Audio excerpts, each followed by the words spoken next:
Voici une vidéo bilan sur le chapitre sur le système nerveux. Différents organes vont intervenir dans la réalisation d'un mouvement musculaire.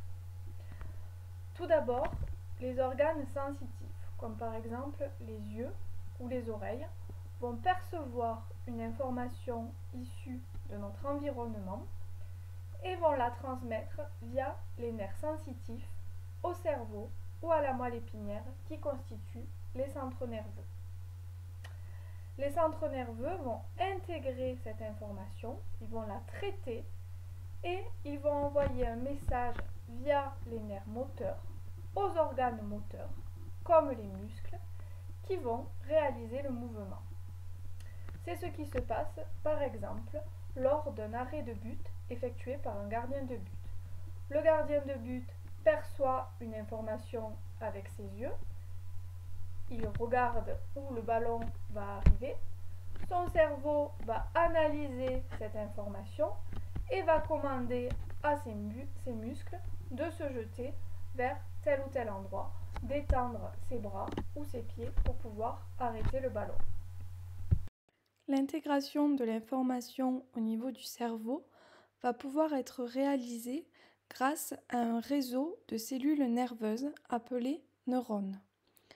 Un neurone se compose d'une première partie qu'on appelle le corps cellulaire, donc qui va présenter toutes les parties d'une cellule avec un noyau, un cytoplasme et une membrane, et qui va avoir la particularité d'avoir des prolongements cytoplasmiques courts, qu'on peut aussi appeler dendrites. Le corps cellulaire va être prolongé par un prolongement cytoplasmique long appelé axone. L'intégration de l'information au niveau du cerveau va nécessiter la communication entre différentes zones cérébrales et donc entre différents neurones. Par exemple, pour la perception visuelle, on va avoir différentes aires visuelles qui vont permettre d'intégrer différentes informations, comme par exemple la perception des formes, la perception des couleurs, ou l'aire mémoire également. Donc tout ceci va permettre de constituer cette information visuelle. Afin de communiquer entre les différentes aires cérébrales, les neurones vont former des synapses.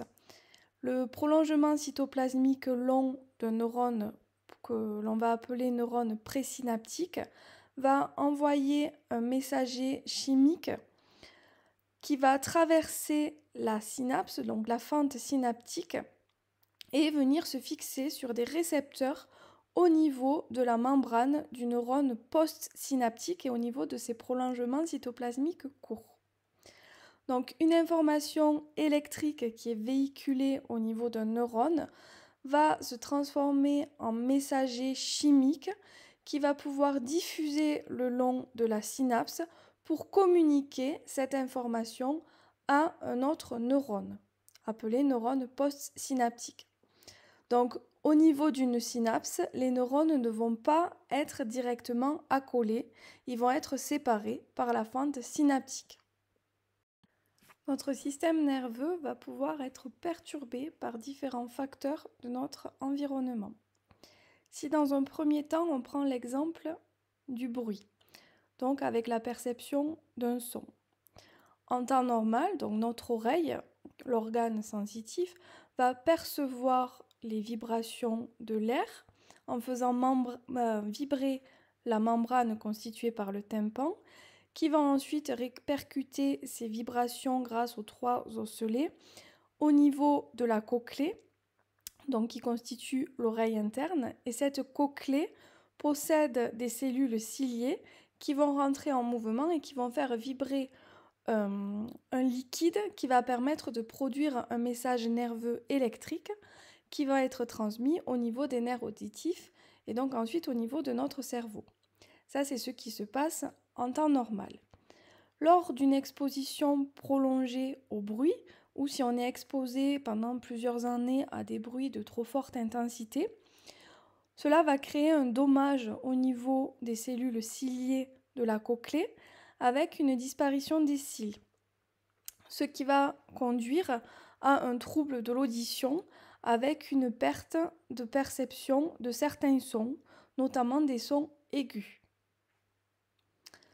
La consommation de substances peut également avoir un effet au niveau de notre cerveau et donc au niveau de nos réactions à différents événements de l'environnement.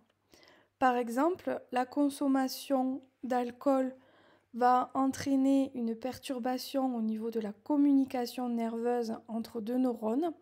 Donc les messages chimiques qui diffusent au niveau d'une synapse va être perturbé par la consommation d'alcool, ce qui va avoir pour conséquence, par exemple, si on conduit sous l'emprise d'alcool, d'augmenter notre temps de réaction à la vision d'un obstacle.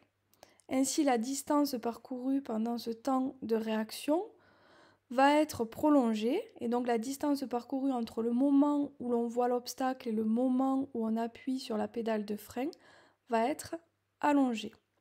Ceci est lié au fait que l'alcool perturbe la communication entre les neurones au niveau du cerveau en venant perturber les messagers chimiques qui diffusent au niveau des synapses.